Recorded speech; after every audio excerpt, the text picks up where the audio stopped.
Hello, everybody, and welcome back to Psychology Snippets. It's been a little while, but we've got new stuff ready for 2020. And I'll bet one of the things you're doing is making your New Year's resolutions. We're about a week into the year so far, so how are they going?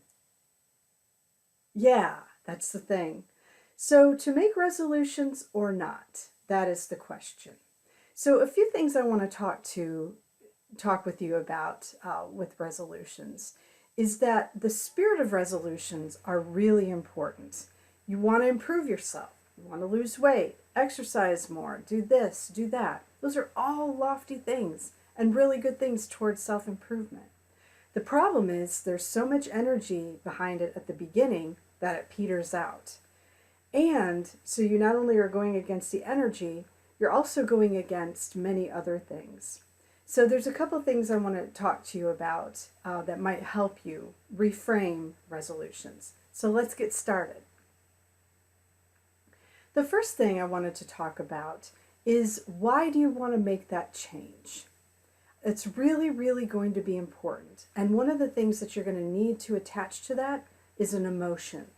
How do you want to feel? Most people, when they're making a change or doing a goal, completing a goal, there's got to be an emotion behind it. Otherwise, it's just going to lie flat. The other reason why I say to attach an emotion to it is because our brain responds to that.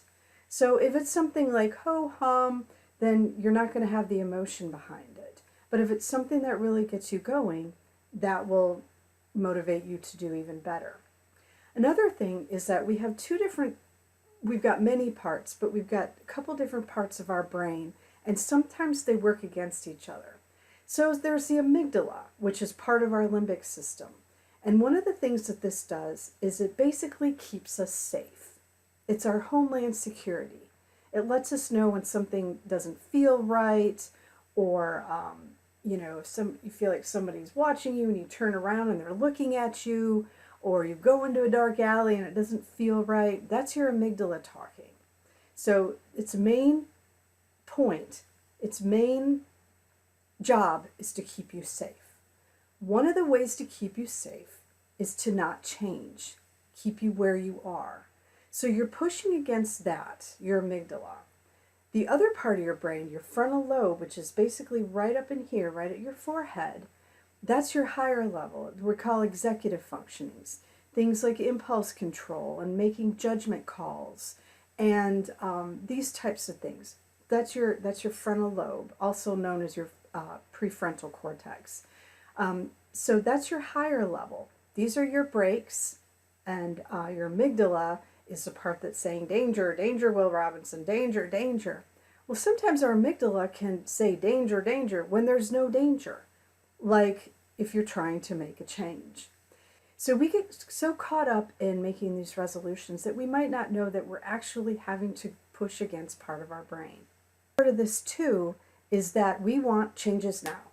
Why didn't I lose 20 pounds last week? Well, for one, not healthy. Two, because that's not how this works. And because we're like, okay, well, I didn't lose 20 pounds, so I'm done. It's now January 8th and I'm done. Kind of think of it also, the part of the limbic system too, part of it's amygdala, other parts too, that is like that girl from Willy Wonka. I want it now. I want it now. So, part of our brain is saying, I want it now. I didn't get it. Forget it all. So, again, it's not how this works. So, how does it work? By making small, little changes. Not diving deep right into it and then saying, oh, it doesn't work when it doesn't work. By making small changes, you can help to override some of what your amygdala and other parts of your brain are saying. With our neural connections in our brain, we're literally setting down track, like for a train, or we're creating trails through a forest. So anytime we do something, of course we're going to do what we already have the track for, which is staying in our comfort zone and not making any changes. So what we're trying to do now is lay down new track, create new trails. But just know your brain is going to want to go to the tracks you've already laid. So if you know that going in, and know there's going to be some resistance and a lot of rationalization and, oh, I don't need to go to the gym now, I'm tired.